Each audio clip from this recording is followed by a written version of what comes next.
नमस्कार, आप देख रहे हैं जनतंत्र टीवी। आपके साथ हाजिर हूं मैं शिल्पा तोमर। करते हैं बुलेटिन की शुरुआत। मंगलवार को उत्तराखंड बीजेपी के सभी 7 मोर्चों के प्रदेश पदाधिकारियों की महत्वपूर्ण बैठक बीजेपी प्रदेश कार्यालय में आयोजित की गई।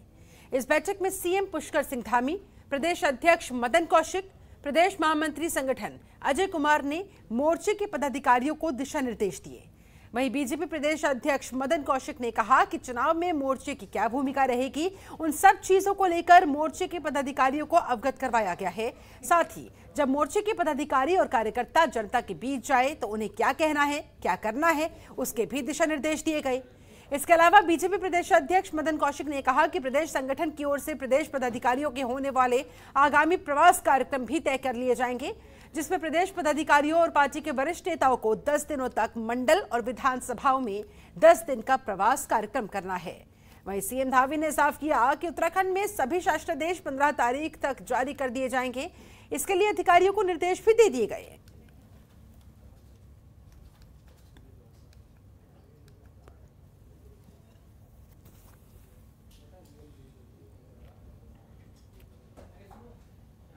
देखिए, मैंने पहले ही कहा। देखिए, मैंने पहले ही कहा था कि हमारी सरकार जो है चीज़ों को टाइम बाउंड करेगी, और क्योंकि बरसात का समय है और 15 अगस्त तक सारे शासनादेश निकाल दिए जाएंगे, तो जल्दी से चीज़ें धरातल पर आएंगी। हम चाहते हैं कि जो चीज़ें रुकी हुई हैं, जो चीज़ें शुरू हुई हैं, वो समाप्त हों, और जो अगले 2-3 महीनों में जो काम हो सकते हैं उन कामों को धरातल पर उतारा जाए, इसलिए शासनादेश किया। सभी मोर्चों को आने वाले समय में मोर्चे के माध्यम से जो कार्यक्रम तय हुए हैं और पार्टी के आधार पर जो उनके प्रवास तय हुए हैं, वो उनको आज हम लोग तय करने वाले हैं।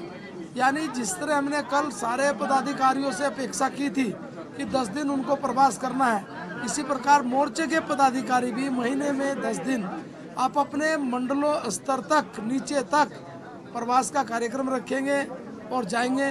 चुनाव की दृष्टि से उनकी भूमिका क्या होगी, ये हम आज तय करके उनको देने वाले हैं।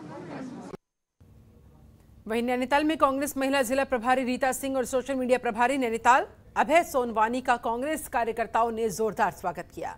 नैनीताल के राज्य अतिथि गृह में आयोजित कार्यक्रम के दौरान रीता सिंह ने बीजेपी सरकार पर जमकर निशाना साधा और कहा कि बीजेपी शासनकाल में महंगाई ने सारे रिकॉर्ड तोड़ दिए हैं। आए दिन रोजमर्रा की जरूरतों के साथ साथ रसोई गैस के साथ पेट्रोल डीजल के दाम भी बढ़ते जा रहे हैं। इससे आम आदमी का जीना दुश्वार हो चुका है। उन्होंने कहा वे घर घर जाकर महिलाओं से मुलाकात कर उनकी समस्याएं सुनेंगी। बीजेपी सरकार की कथनी और करनी से लोगों को अवगत कराते हुए कांग्रेस में जोड़ने का प्रयास करेंगी।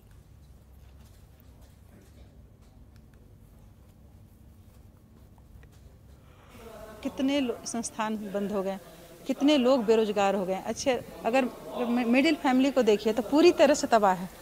महिलाओं की जो समस्या है, महिला अगर उनकी समस्याओं को से मैं जुड़ूंगी, उनकी समस्याओं से जुड़ करके ही महिलाओं को मैं जोड़ सकती हूँ। डायरेक्ट जाकर आप किसी महिला को नहीं जोड़ सकते। जब तक हम महिलाओं की समस्या है उन समस्याओं से नहीं जुड़ेंगे, उन समस्याओं का आवाज़ नहीं उठाएंगे, तब तक महिलाएं नहीं जुड़ेंगी। सबसे पहले हमारा काम है कि महिलाओं से जुड़े, महिलाओं के बारे में जानें, उनकी क्या समस्या है, क्या परेशानी है, मैं उनकी समस्या को समझूंगी, इसके बाद मैं उनको जोड़ूंगी। कांग्रेस पार्टी इसके प्रयास में है कि महिलाओं को 33% आरक्षण मिले। वहीं नैनीताल के तल्ली ताल में आम आदमी पार्टी कार्यकर्ताओं ने राज्य सरकार के खिलाफ धरना प्रदर्शन किया, जमकर नारेबाजी की। आपको बता दें, नगर की प्राथमिक पाठशाला को ध्वस्त करके बनाई जा रही कार पार्किंग के विरोध में और कृष्णापुर पैदल मार्ग को बनाए जाने की मांग को लेकर यह धरना प्रदर्शन किया गया। इस दौरान विधानसभा प्रभारी प्रदीप दुमका ने राज्य सरकार पर निशाना साधते हुए कहा कि राज्य सरकार गरीब बच्चों के साथ मजाक कर रही है। जिस शिक्षा के मंदिर में गरीब बच्चे शिक्षा ग्रहण कर रहे हैं, उसे तोड़कर वहां पर पार्किंग बनाई जा रही है, जबकि सरकार को इस प्राथमिक विद्यालय का सुधारीकरण करना चाहिए था। इसमें गरीब बच्चों के लिए इंग्लिश मीडियम तर्ज पर पढ़ाई की व्यवस्था करनी चाहिए थी। आम आदमी पार्टी के कार्यकर्ताओं ने लंबे समय से बलिया नाले में भूस्खलन के चलते ध्वस्त कृष्णापुर सड़क की वैकल्पिक व्यवस्था न होने पर भी रोष व्यक्त किया। कृष्णापुर वासियों के लिए जल्द से जल्द वैकल्पिक मार्ग बनाने की मांग की।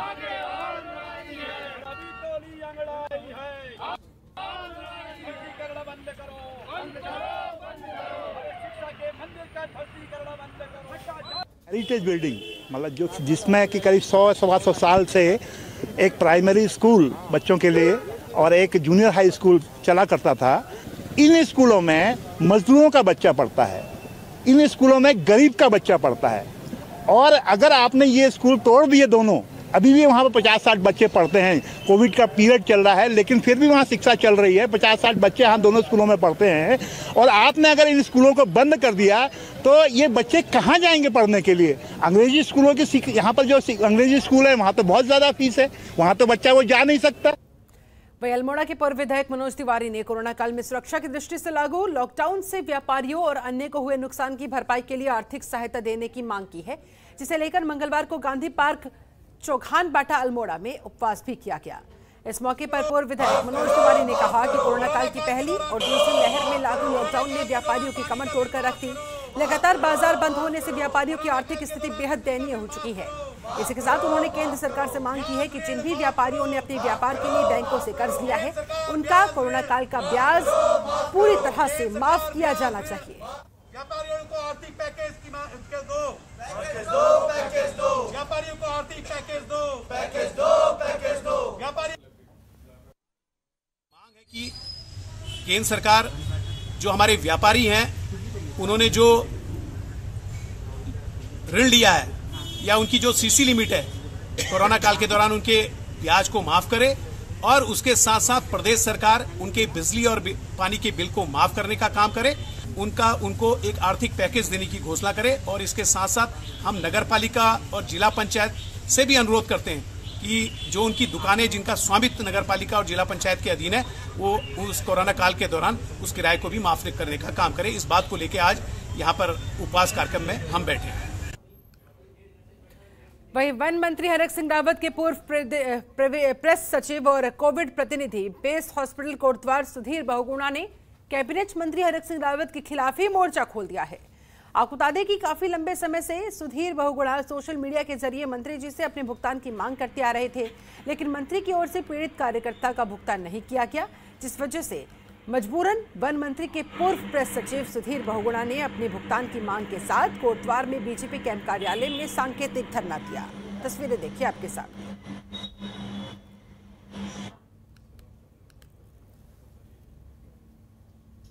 यही है कि मैं पिछले लगभग 4.5 सालों से जब से मंत्री जी यहाँ पर आए हैं तो काफ़ी कार्यक्रमों में मैंने मंत्री जी द्वारा मुझे कहा गया कि ये कार्यक्रम कर दो, वो कार्यक्रम कर दो। था सांस्कृतिक प्रोग्राम, उसमें 1 लाख रुपए कलाकारों के लिए देने के लिए कहा था, 2 लाख रुपए संस्था को देने के लिए कहा था, वो भी नहीं दिए। इससे पहले जरी खाल में उन्होंने कार्यक्रम कराया था, उसमें 2 लाख रुपए देने के लिए कहा था, वो भी नहीं दिए। तो तब से काफ़ी ये चल रहा है। मैं लगातार उनसे कह रहा हूँ कि भाई मेरे भी बच्चे हैं, क्योंकि 2 साल से मेरे भी कार्यक्रम बंद हुए पड़े हैं कि तो भी मेरे या तो मैं धरने पर बैठूंगा तो भीख मांगूंगा। तो मैंने कहा ऐसा धरना बैठना सही है, कम से कम एक अवेयरनेस तो जाएगी सबके पास कि इस प्रकार से अंधा भक्तों के काम मत करो।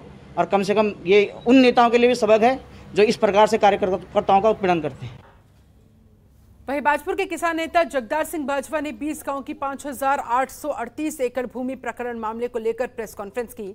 इस दौरान जगदार सिंह बाजवा ने प्रदेश सरकार को चेतावनी देते हुए कहा, अगर जल्द ही भूमि प्रकरण मामले को हल नहीं किया गया तो आगामी विधानसभा चुनाव में बाजपुर के बीजेपी प्रत्याशी के वाहनों के सामने लेटकर प्रदर्शन किया जाएगा। आपको बता दें, पूर्व जिलाधिकारी ने बाजपुर के 20 गांव की 5,838 एकड़ भूमि का किसानों से मालिकाना हक छीन लिया था, जिसे लेकर किसानों और राजनीतिक पार्टियों ने आंदोलन कर सरकार से जमीन स्वामियों को मालिकाना हक देने की मांग की। लेकिन सरकार की ओर से किसानों को मालिकाना हक देने के नाम पर मात्र उन्हें गुमराह करने का काम किया जा रहा है।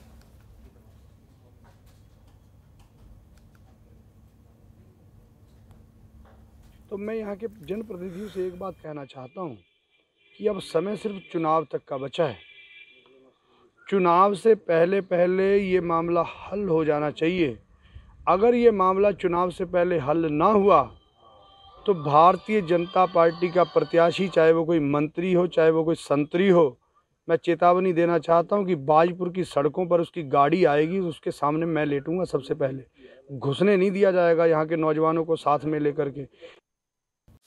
खबरों के निष्पक्ष विश्लेषण के लिए सब्सक्राइब करें Jantantra TV and press the bell icon. Never miss any update.